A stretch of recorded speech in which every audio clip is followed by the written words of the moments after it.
CeeDee Lamb, Drake London, Mike Evans, T. Higgins, Marvin Harrison Jr., just a few of the names that are going to be questionable for wide receivers heading into Week 15, the first round of our fantasy matchups. Are you dealing with injuries this week? Do you need to stream at the wide receiver position? Did you miss out on one of your waiver wire pickups? Well, this is absolutely the episode that you're going to need to make sure your lineup is set and ready to roll. And two of those names are going to pop up at the very beginning of the week. Atlanta at Tampa Bay, and Drake London, as of this recording, has not practiced yet. So I believe that Drake London will likely end up being out for Thursday Night Football. Atlanta's going to want to see him practice at least a couple of times before they put him out on the field.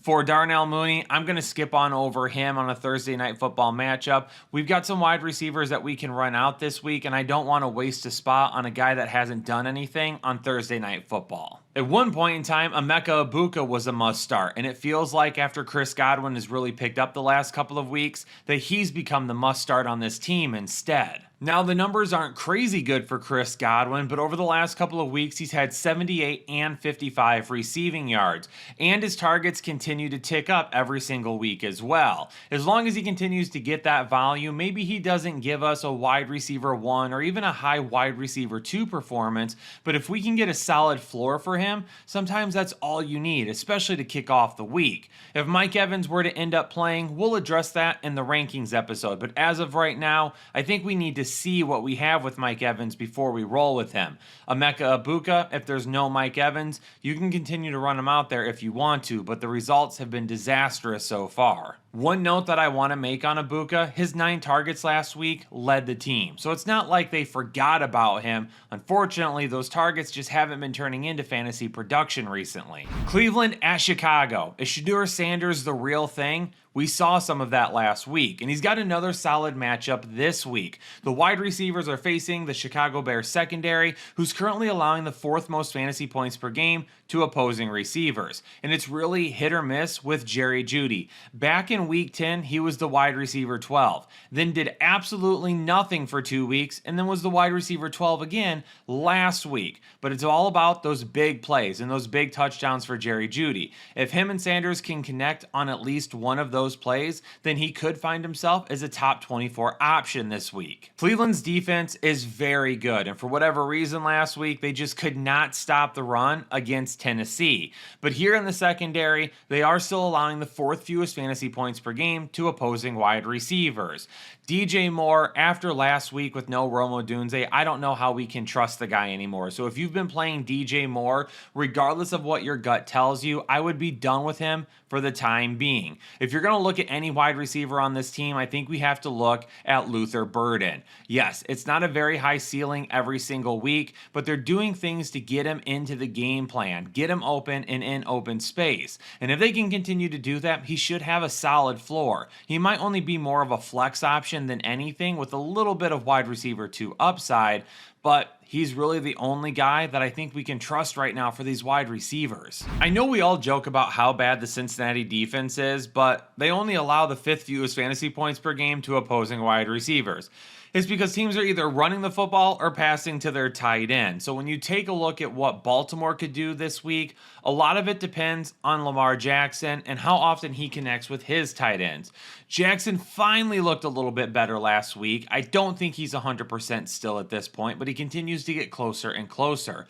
Zay Flowers is the only guy that I would even be remotely looking at this point. But I want you to keep in mind that his wide receiver 8 performance from last week was the first time that he was a top 12 wide receiver since all the way back in Week 1. Heck, he's coming off of a game against Cincinnati in which he was the wide receiver 157 with negative 0.4 fantasy points.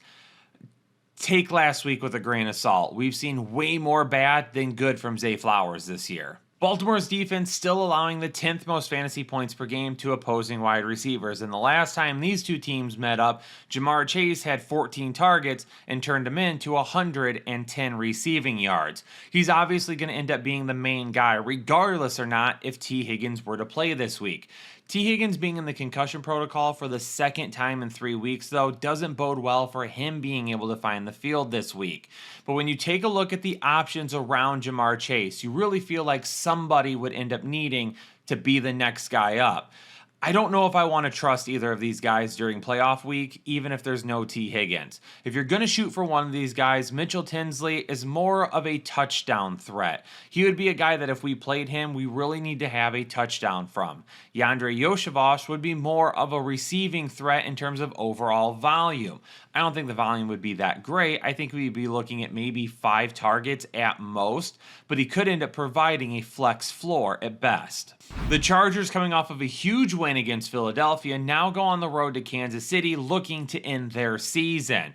Last week, we didn't really get a whole lot of anything from the wide receivers. Quentin Johnston and Ladd McConkey were total disappointments. Keenan Allen didn't have an awful day, but it's not a day that gave us any type of fantasy upside either. But over the last several weeks, it still continues to be the same story with these guys. Ladd McConkey is going to be the safest bet. He has the best floor and still a decent ceiling. He's the guy that's getting the most targets over the last several weeks. Quentin Johnston is the big play guy. He's going to have the lowest floor, but he's also going to have the highest ceiling. You're looking for at least a couple of big plays or a touchdown. He does get looked at in the red zone quite a bit. And Keenan Allen, he just doesn't see the field nearly enough. I know he led the wide receivers last week, but he only plays in 3 wide receiver sets. So if we're playing basically the numbers at this point in probability, Keenan Allen is on the field far less than the other 2 receivers, so unfortunately, we cannot trust that. If you had Rashee Rice and you needed a big day from him last week to make it to the playoffs, you didn't get that. This matchup against the Chargers isn't really going to be all that easier either, because right now the Chargers are allowing the second fewest fantasy points per game to opposing wide receivers. A.J. Brown, overall, a solid day for Philadelphia against the Chargers last week. He's a little bit different of a game than what Rashee Rice plays, though. Rice, for me, is still a guy that we have to start. We've seen way too much from him this season to end up benching him, so at this point in time, he has to be in our lineup. And hopefully he sees enough targets to make up for not having that high of a ceiling. Buffalo at New England, and I'm not starting any Buffalo wide receivers the rest of the season because there is really no rhyme or reason to what we're seeing. Khalil Shakir scored a touchdown last week. That's great, but he didn't see a whole lot of volume outside of that. The same thing can be said for Keon Coleman the week before that. He scored a touchdown, but he barely saw any volume outside of that. Josh Allen is running the football. James Cook is running the football. Dalton Kincaid is back and healthy. You could argue that he's the number 1 target right now. This is a better matchup for the tight ends once again, so maybe Dawson Knox stays involved. But when you take a look at what the wide receivers have done for Buffalo this season, it's a whole lot of I wouldn't say the matchup for the wide receivers in New England is great this week, but if Josh Allen plays the way that he has been, this could end up being a really back and forth game, which means that Stefon Diggs and Kayshon Boutte for New England are going to have to get involved. I do want to throw a quick shout out to my boy Aocash over in Discord, one of our members, who posted some incentive things about Stefon Diggs and how he's close to making up to $2 million based on catches and receiving yards. In Discord, we had a little bit of a conversation about whether or not that means that Stefon Diggs is going to see a decent amount of targets coming out of the bye in the hopes that he ends up hitting those incentives. And to be honest, it would not shock me if Drake May helps Stefon Diggs get to those numbers. So for me, Diggs is the safest bet of this core right now. The Commanders and the Giants could end up being a solid matchup for some wide receiver points. And that's why this is going to be my underdog must-watch matchup of the week. Talking about Terry McLaurin, Deebo Samuel, Wan'Dale Robinson. Each one of these guys could end up being in for a fantastic fantasy week. And regardless of how your season has gone, whether you deem it to be a success or a failure, the fun shouldn't have to stop just because we're at the end of the season. It actually should be getting even more fun over on Underdog.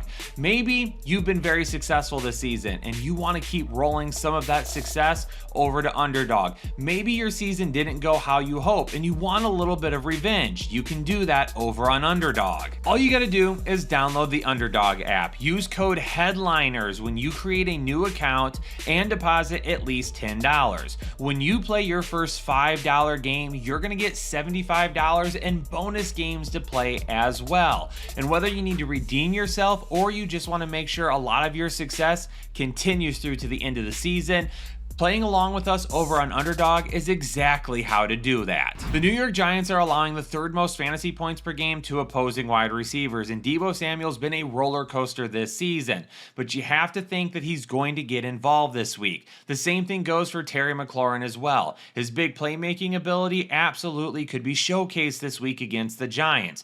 McLaurin, to me, has the most upside. The guy with the most touchdown potential is Deebo Samuel, but I think both of these guys could end up having really solid days, and I think they need to be in everybody's lineup given the matchup. Wan'Dale Robinson is going to have to be a start as well. Prior to the bye, he had at least 8 targets in 5 straight games, and now he gets a matchup against the Commanders, who allow the 9th most fantasy points per game. Jackson Dart is back. He is healthy. We know that he has tremendous upside in this matchup as well, so let's go ahead and roll with Wan'Dale Robinson to give us a really solid fantasy day. Right now for the Las Vegas Raiders, if you own Brock Bowers, you play Brock Bowers. If you own Ashton Jeanty, you play Ashton Jeanty, unless you have like 3 running backs that you just absolutely trust more than him.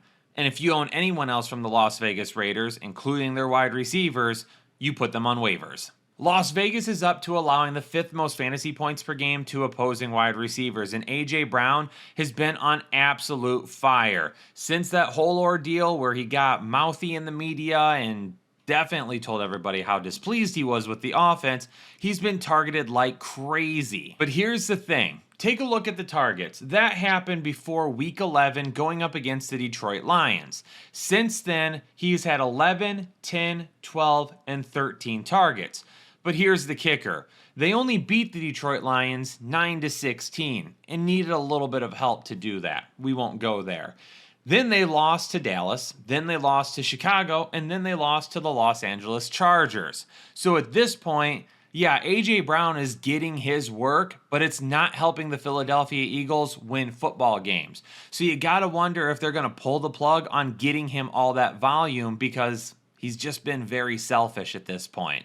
Devontae Smith is a fringe start. We have to roll with A.J. Brown in our lineups right now. I know I bring up a question there about whether or not this is going to continue, and maybe it doesn't. Maybe they end up changing it.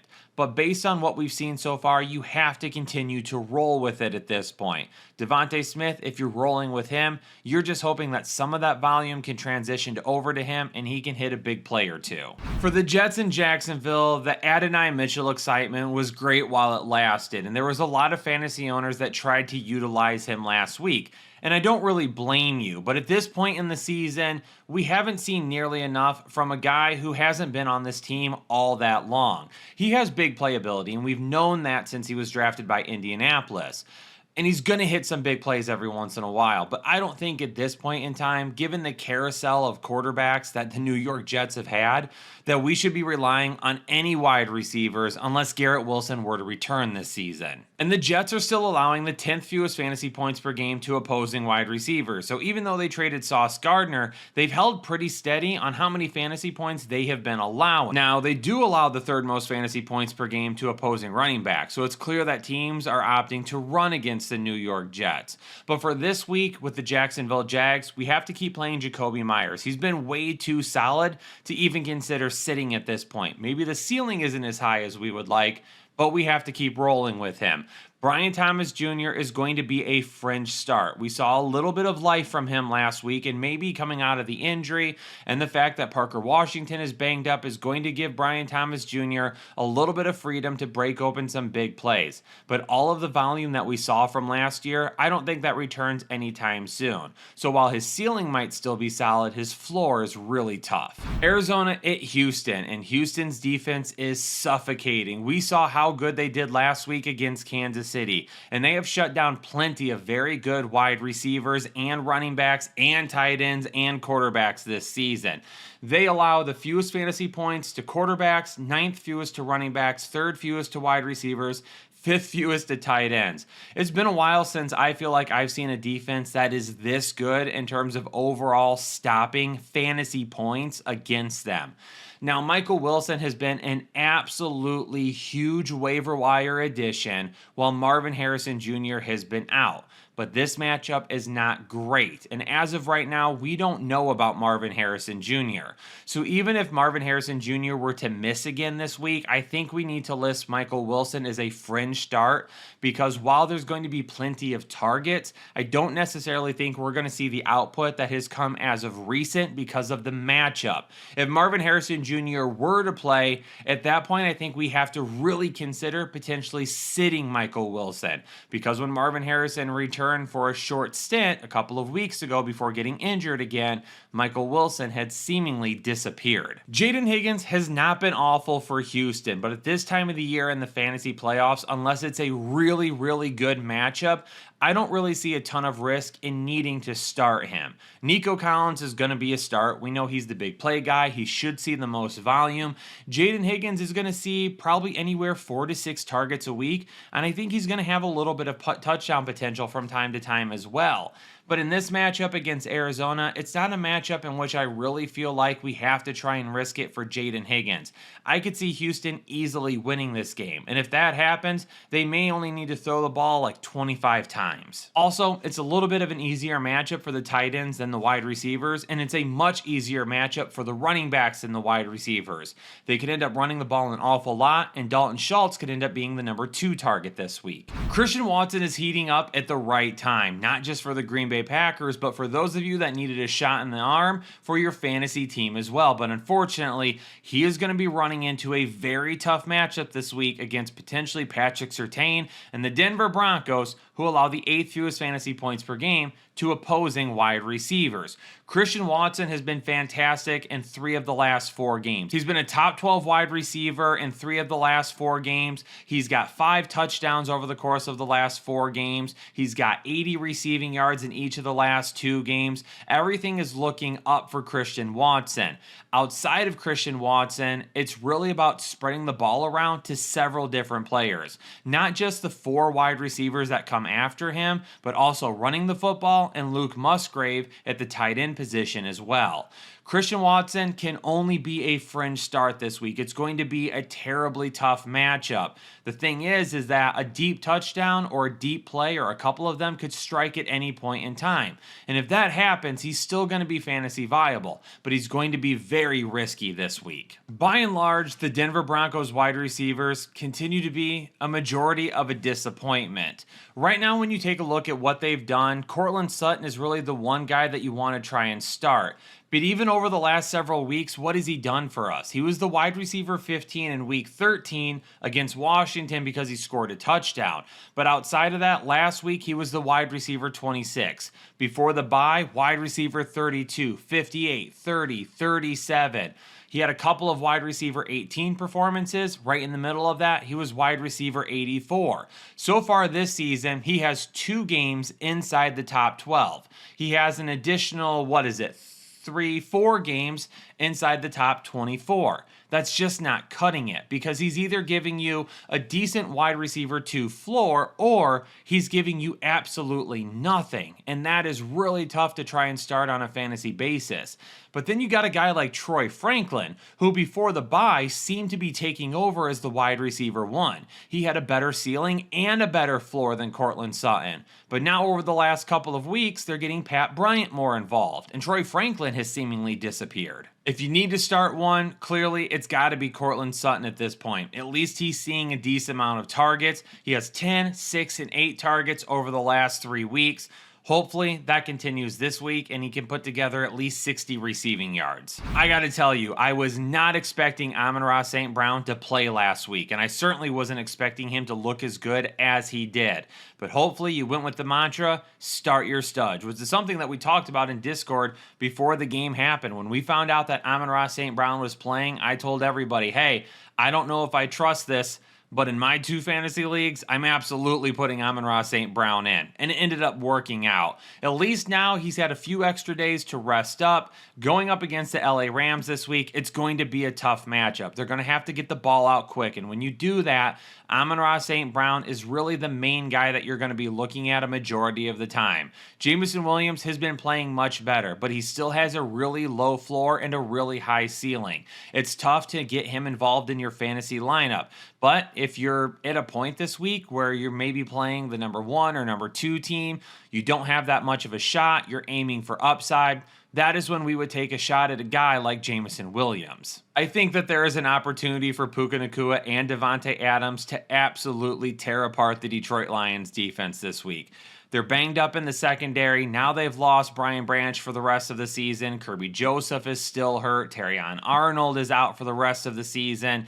They have a bunch of guys that really haven't played a whole lot of football over the last couple of years as starters, trying to hold down the secondary right now. And when you got a guy like Matthew Stafford playing at a high level, it's hard to slow down 2 guys like Nacua and Adams. Also, on top of it, the Lions have gotten the best of Stafford the last 2 times that they've met, which includes the playoffs.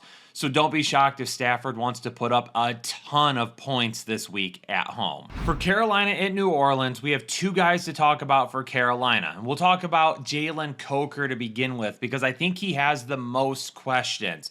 Before the bye, he had a solid fantasy day. He was the wide receiver 14, 6 targets, caught 4 of them for 74 yards and a touchdown. 33 of those 74 yards came on 1 play. So there was a big play baked in to that wide receiver 14 week. But outside of that, we haven't seen a whole lot from Jalen Coker. He was the wide receiver 24 in week 11, but there was a lot of teams on the bye in week 11, and he only had 52 receiving yards and 4 receptions. So since Jalen Coker was activated this season, he's been the wide receiver 125, 54, 84, 60, 24, 52, and 14. Jalen Coker should only be considered in the deepest of leagues right now. It's not the worst matchup in the world this week, but I'm not going to jump to automatically trying to start a guy based on 1 week when Ted McMillan is still the number 1 wide receiver on this team. And he has 4 touchdowns in the last 3 games. He's given us the wide receiver 1, 21, and 20 performance. Now, from an overall volume standpoint, 130 receiving yards 3 weeks ago was fantastic back in week 11. However, he's only had 35 and 43 since then, so he is very touchdown dependent. But Carolina is playing good football right now. Just a few weeks ago, he had 5 receptions for 60 yards against this same New Orleans team. So hopefully Ted McMillan can find the end zone once again, especially if you're really relying on him in the fantasy playoffs. Wide receivers have not had nearly the upside this season against Carolina that running backs and tight ends have had. Against wide receivers, Carolina is allowing the 7th fewest fantasy points per game. Chris Olave, he's been solid this season. He hasn't always given us the most upside, even though he's getting a ton of volume. But over the last couple of weeks here, he has a couple of low-end wide receiver 2 performances, but then completely disappeared last week. Devon Vele is a guy that a couple of weeks ago had a really solid day. Last week, not nearly as much, but in this type of a matchup, we have to be a little bit more cautious. Vele is not going to be a start this week, and Chris Olave is a fringe start, is a guy that probably could put together a low-end wide receiver 2 week, which should be in our fantasy lineups, but wouldn't necessarily feel like it helps us out all that much. Yes, Ayo Manor scored a touchdown last week. Yes, DK scored a touchdown last week. But this week for Tennessee going up against San Francisco, I can't list either of these guys as a start. It's about consistency this time of the year, and it's about playing guys that have given us fantasy viable performances more times than not. Every once in a while, you're going to find yourself in a position where you say, hey, I've got to risk it this week. I've got to try and find a little bit of something from somebody, and I'm going to go with X on the waiver wire, or I'm going to pick up this guy, whatever it may be. These are not 2 guys that have given us enough performances to risk or warrant going into our fantasy lineup. Now I'll answer the question that continues to come up in the comments because people clearly are not listening to the video. The only leagues that you're starting DK in on a consistent basis are leagues that allow actual fantasy points for return yards. If you don't play in a league that gives you fantasy points for return yards, DK has barely been fantasy viable all season long. For San Francisco, this is where things need to pick up. They have a really good schedule here in the fantasy playoffs for their wide receivers. Jauan Jennings is a start for me. Ricky Pearsall is going to be a fringe start. Tennessee is allowing the 8th most fantasy points per game to opposing wide receivers. And with Brock Purdy under center, I feel like we can get a little bit more consistency to everybody than we did with Mac Jones, who really felt like he was keying in on one person. Obviously, Christian McCaffrey is going to get his, and hopefully Tennessee makes this game competitive enough that Brock Purdy throws the ball enough to get both of these guys enough looks. If you felt good about Michael Pittman or Alec Pierce in your lineup heading into the fantasy playoffs, you got smacked in the face pretty hard, because we've got 44-year-old grandfather Philip Rivers, who likely will be starting for the Indianapolis Colts this week, going up against a Seattle defense that has absolutely obliterated everybody the last couple of weeks. I can't start Michael Pittman. I can't start Josh Downs. Alec Pierce is probably going to be questionable heading into this matchup. No offense whatsoever to Philip Rivers. I've read about how he knows the offensive scheme. I read about how he uses the same offensive scheme for his middle school team that he coaches, and how him and Shane Steichen have been in contact this season so he can ask questions about it. I get that he knows the playbook. I understand it. But there is no way, for as good as Seattle's defense has been playing as of late, that they are going to allow Philip Rivers to walk out of retirement and make them look bad. Indianapolis is without Sauce Gardner, and they're still allowing the 6th most fantasy points to opposing wide receivers. Obviously, JSN is a must start. A little bit of a down performance a couple of weeks ago, but we're hoping for more of that upside moving forward. And I'm going to go ahead and list Rashid Shaheed as a fringe start. Got going a little bit last week. I don't know if we see a really good floor from him, but like I talked about with some guys like DK and Ayo Manyor a couple of minutes ago, every once in a while you have to take a shot at some guys that you need a high ceiling from.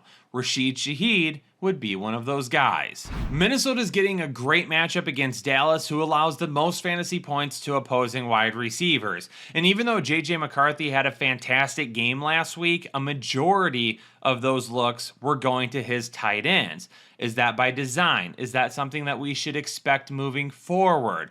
Can we get Justin Jefferson going in a matchup like this? If you own Justin Jefferson, you're keeping him in your lineup, especially in this type of matchup. You might hate the result that you get, but that's just where we're at with him in 2025. This is one of the games where you could not sit him. For Jordan Addison, he kind of falls on that same spectrum that we were just talking about with like a Rashid Shaheed. He might be a guy in a matchup like this that you do decide to take a shot at if you need to add somebody to your fantasy lineup that gives you a solid amount of upside. When looking at this matchup, it looks really, really good, but we haven't seen a whole lot, so it's still risky. Minnesota may be allowing the fewest fantasy points per game to opposing wide receivers, but George Pickens is going to be a start no matter what. A lot of criticism last week going up against Detroit. It felt like he kind of quit and shut down and didn't really give us the effort that maybe everybody deserved. However, nobody seems to really be questioning him at this point. And maybe Dak Prescott looks at George Pickens and says, hey, put it behind you. We're going to go out and we're going to get you off to a quick start this week to kind of shut down that criticism. For CeeDee Lamb, at this point in time, he is still going to be questionable in the concussion protocol. Based on what Stephen Jones said, he seems to be trending in the right direction, though, and could end up being just fine for this week. But if I were you, I would definitely have a backup option available. There's going to be some questions about Ryan Flournoy. I don't know if we should be rolling with him in this matchup, even though he ended up torching Detroit last week after filling in when CeeDee Lamb went down. We got Jalen Waddle back inside the top 12 wide receivers last week against the New York Jets, and this week with a matchup against Pittsburgh on deck, Pittsburgh has had a lot of trouble stopping the pass this year. They're still allowing the 7th most fantasy points per game to opposing wide receivers. Jalen Waddle could be in for another very solid game this week. Let's just hope that Tua absolutely shows up and doesn't turn the ball over too much. Miami, however, is allowing the 9th fewest fantasy points per game to opposing wide receivers, and it was great to see DK Metcalf with a solid game last week. Technically, I believe he's questionable right now because he's dealing with a stomach issue, but from what I read, it's not going to be any issue this week. He's going to end up sitting out some practice and getting some extra rest, but he will be good to go for Monday Night Football. So if you see him pop up with a questionable tag, really from what I've seen so far, don't read too much into it. If you want to try and follow that DK Metcalf performance from last week and you feel like he could still do the same thing, then absolutely roll with him. Really, when it comes to DK Metcalf, if you have 3 wide receivers with more upside, then you play those 3 wide receivers. But if you don't, more than likely DK Metcalf is going to find his way into your lineup. Headliner Nation, I appreciate you tuning into this video. Hopefully you got a ton of wide receiver information, especially for those of you that are dealing with injuries and don't know if your studs are even going to be available to you this week. But do me a favor, on the way out, hit the like button. It's free, it's easy to do. It's by far the easiest way to support the channel. Also, leave a comment, subscribe to the channel if you're new, bell notifications, hype the video if you've got any hype points left, all of the good stuff. But Headliner Nation, appreciate y'all. Stay safe, stay healthy, and I'll see y'all on the next episode of the Fantasy Headliners.